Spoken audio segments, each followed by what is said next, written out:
સાબરકાંઠા સહિત સમગ્ર ગુજરાતમાં આધાર કાર્ડ અપડેટ માટે છેલ્લા કેટલાય સમયથી હજારો અરજદારો પરેશાન થઈ રહ્યા છે।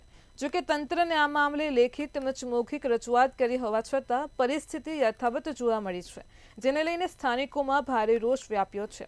સાબરકાંઠાના ઈડર તાલુકા મથકે સરકારના બેરા અધિકારીઓ દ્વારા અરજદારો માટે કોઈપણ પ્રકારની વૈકલ્પિક વ્યવસ્થા રખાઈ નથી, ત્યારે ગ્રામ્ય કક્ષાએ આધાર કાર્ડના કેમ્પ જેવી કોઈપણ સુવિધા ઊભી ન થતાં વિદ્યાર્થીઓ સહિત વાલીઓ પણ પોતાનો ધંધો રોજગાર બગાડીને લાઈનોમાં ઊભા રહેવા મજબૂર બન્યા છે।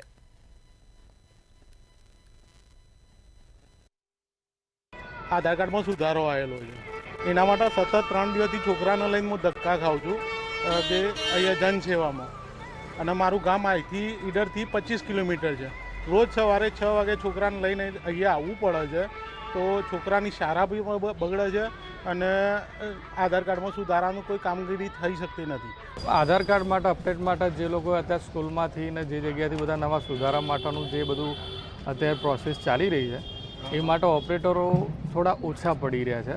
આ પબ્લિકનું કહેવું એવું છે, એના માટે કરીને ઓપરેટરો થોડા ઘણા વધારવામાં આવે અને થોડું સારી રીતના કામ થાય, જેથી કરીને જે વાલીઓને સવારે વહેલા લાઇનમાં ઊભું રહેવું પડે છે અને એ લોકોનો બી ટાઈમ ના બગડે। 30 જેટલા ટોકન આપવામાં આવે છે અને 100થી વધારે લોકોની લાઈન લાગી જાય છે। એ લોકો 30 જણનો નંબર આવે છે, બાકી લોકોનો નંબર આવતો નથી। એમાં પણ જે 30 લોકોનો નંબર આવે છે એમાં અમુક ટાઈમે સર્વર ડાઉન હોય છે, આવી અનેક પ્રોબ્લેમ થાય છે। હવે તમે માનશો નહીં કે સવારે 6 વાગે જે લોકો અહીંયા ગાડી લાઈનમાં લાગેલા હોય છે, એ પોતાનો ધંધો રોજગાર બગાડીને અહીંયા ગાડી આવતા